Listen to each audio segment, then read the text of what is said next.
বন্দে মাতরম, বন্দে মাতরম, বন্দে মাতরম, বন্দে মাতরম। ভারতীয় জনতা party BJP জিন্দাবাদ, জিন্দাবাদ, জিন্দাবাদ। ভারতীয় জনতা পার্টি বিজেপি জিন্দাবাদ, জিন্দাবাদ, জিন্দাবাদ। বন্দে মাতরম, বন্দে মাতরম। শুধু দর্শক বন্ধু, আপনারা দেখছেন একে নিউজ বাংলা। আর এই মুহূর্তে উপস্থিত রয়েছি ক্যানিং পূর্ব বিধানসভা মৌখালী, যেটা একদম শওকত মোল্লার গড়। এই জায়গার সাধারণ মানুষ, বহু মানুষ ছড়িয়ে ছিটিয়ে রয়েছে। এদের দাবি হচ্ছে যে 15 বছর ধরে সরকারি সাহায্যগুলো এসছে, সব সাহায্যগুলো নিজেরা আত্মসাৎ করেছে, গ্রামের কাউকে দেয়নি। বিশেষ করে আতিম আলী প্রধান এবং শওকত মোল্লার স্ত্রী বানো বিবি, তাদের বিরুদ্ধে অভিযোগ যে তারা কোটি কোটি টাকা দুর্নীতি করে তারা বিলাসবহুল বিল্ডিং বানাঘাট তৈরি করেছে। তার উদাহরণস্বরূপ আমার পিছনে যে বিল্ডিংটা রয়েছে, সেই বিল্ডিংটা আতিম আলী প্রধান না প্রধানমন্ত্রীর, দুটোর মধ্যে গুলিয়ে ফেলছে সাধারণ মানুষ। সরকারি যে সুযোগ সুবিধাগুলো এসছে সেগুলো এলাকার মানুষ পায়নি। সমস্ত কিছু এই শওকত মোল্লার নেতৃত্বে, শওকত মোল্লার যারা আশেপাশে আষ্টেপৃষ্ঠে ছিল তারাই উপভোগ করেছেন। এলাকার মানুষের ক্ষোভের কথা, এলাকার মানুষের কথা, দুঃখের কথা তারা ঠিক কি বলছেন শোনাবো আপনাদের। পশ্চিমবঙ্গের মানুষ আজ 15 বছর ধরে যে বঞ্চিত হয়েছে, যেভাবে অত্যাচারিত হয়েছে, যেভাবে কাটমানি আদায় করেছে, এরা একটা ঘর দিয়ে 20,000 15,000 করে টাকা নিয়েছে এবং জব কার্ডের সমস্ত টাকা লুট করেছে। আইসিআইসি ব্যাংক, অমুক অমুক ব্যাংক করে তাদের নামে অ্যাকাউন্ট খুলে তাদের সমস্ত কাজের টাকা এরা আত্মসাৎ করেছে। আমরা চাই এই দলের পক্ষ হতে, এই ভারতীয় জনতা পার্টির পক্ষ হতে আমাদের নেতৃত্বরা এবং আমরা সবাই চাই সাধারণ মানুষের যে সমস্ত টাকা এরা লুট করেছে এদের সমস্ত টাকা ফিরিয়ে দেওয়া হোক।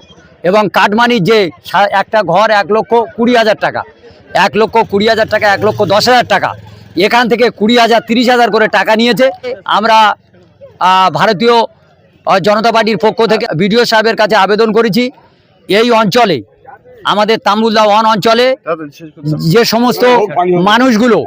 সমস্ত মানুষ যারা জব কার্ডের টাকা যাদের থেকে আত্মসাৎ করেছে, যে সমস্ত নেতা তৃণমূলের হারমাদ প্রধান থেকে আরম্ভ করে, আর একটা বিষয় আমাদের নজরে রয়েছে, দীর্ঘদিন ধরে আমরা দেখেছি যে ইয়াসের যে মালপত্র, কোটি কোটি টাকার মালপত্র, এমএলএ সাহেবের স্ত্রী শাহের বানু মোল্লা, গোলাম লস্কর, গোলাম মোস্তফা লস্কর, ওর বাপের নাম জুলফিকার লস্কর, এরা নেতৃত্ব দিয়ে কোটি কোটি টাকা ইয়াসের মাল বিক্রি করেছে আমাদের নজরের সামনে।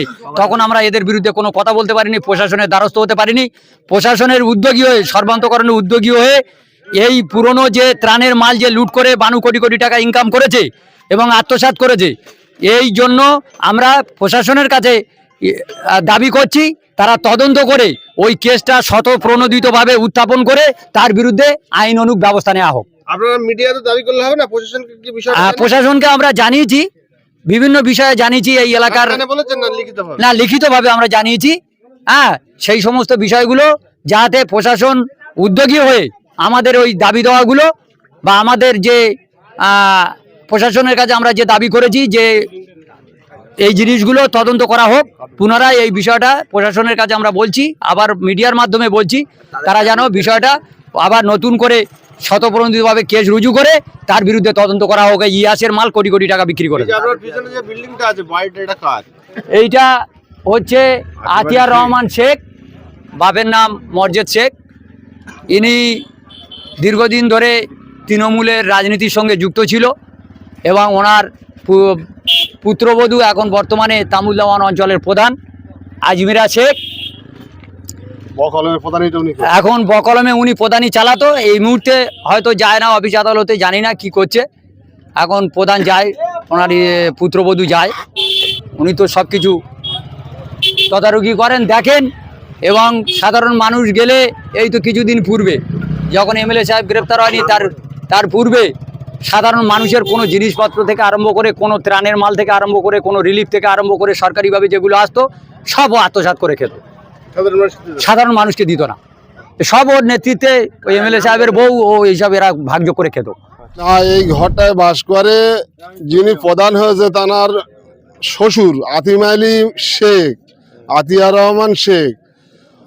15 বছর আগে তার বাবা খেলে 2.5 বিঘে সম্পত্তি ছিল, সে এখন কয়েক কোটি টাকার মালিক হয়েছে এবং বিলাসবহুল বাড়িঘর করেছে। আপনাদের ক্যামেরায় ধরে নিন।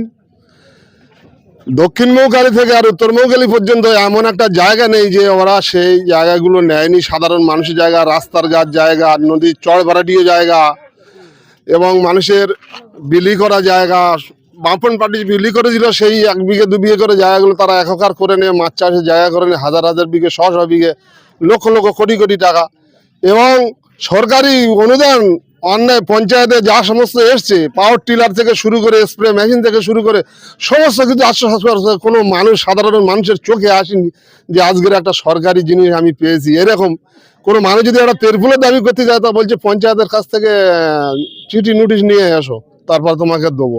অর্থাৎ দেখা যাচ্ছে বর্ষাতে তার ঘরদোর ভেঙে গেছে এবং পানি পড়ছে, সে বাল বাচ্চা নিয়ে বাস করতে পারে না। এমনও দৃশ্য দেখা গেছে, একটা তিরপুলের জন্য মানুষ যাচ্ছে, তাদেরকে ফিরিয়ে দিচ্ছে। আর ওদের আজকের বিলাসবহুল বাড়ি ঘরগুলো কোথা থেকে হলো? 15 বছর আগে তার আর্থিক সম্পত্তি ছিল মাত্র বাবা গেলে সম্পত্তি 2.5 বিঘে, কিভাবে করলো? অবিলম্বে আমি আমার সরকারের কাছে দাবি করছি, আমি 251 বুথের বুথ সভাপতি হিসাবে এনআইএ তদন্ত হয়ে এরা কিভাবে এই অর্থ সম্পদগুলো সংগ্রহ করেছে এর দাবি করে এবং দাবি তুলছি যাতে আইনত ব্যবস্থা হয়, সেটা যেন হয়। ভারতীয় জনতা পার্টির তরফ থেকে আমি বলছি, আমাদের যে প্রধান হচ্ছে টিএমসি ছিল আতিম আলী, কোটি কোটি কোটি কোটি টাকা হচ্ছে তছনছ করেছে। আমরা চাই তাদের হচ্ছে গিয়ে বিরুদ্ধে এনআইএ এনে তদন্ত হোক, টাকাটা সরকারের হচ্ছে গিয়ে তরফে যাক।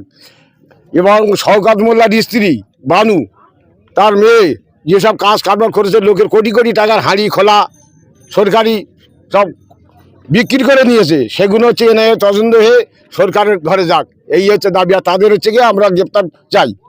অভিযোগ আপনারা কি জানিয়েছেন প্রশাসনকে? আপনারা তো শাসক দলের নেতা মৌখালীর, তো আপনারা অভিযোগ জানিয়েছেন শওকত মোল্লা বা যাদের নাম? অনেক হয়েছে, জানিয়েছে, আগে আর হয়নি। এখন আমাদের পার্টির হচ্ছে ক্ষমতা হয়েছে, এখন আমার থেকে মিডিয়া সব জায়গায় বলতে চাই। মিডিয়া বলে তো হবে না, থানায় বা প্রশাসনের অভিযোগ জানিয়েছেন? হ্যাঁ হ্যাঁ হ্যাঁ।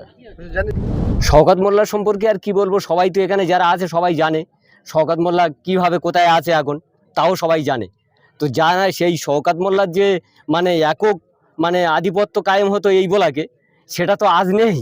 যার কারণে মানুষ স্বতঃস্ফূর্তভাবে, কেউ দেখা যায় 4টে ফ্ল্যাগ নিয়ে আইএসএফ করছে, কেউ লাল কাস্তে হাতুড়ি, এসব ছিল না।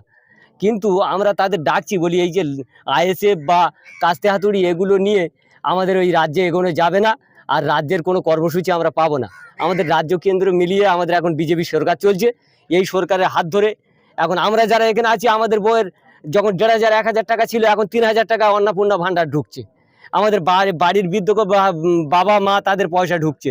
তাহলে আমরা দেখছি, আবার তার সাথে সবথেকে বড় জিনিস হচ্ছে সুস্থতা। আমরা এলাকায় সুস্থ থাকবো, এলাকার পরিবেশ যাতে দূষণ না হয়।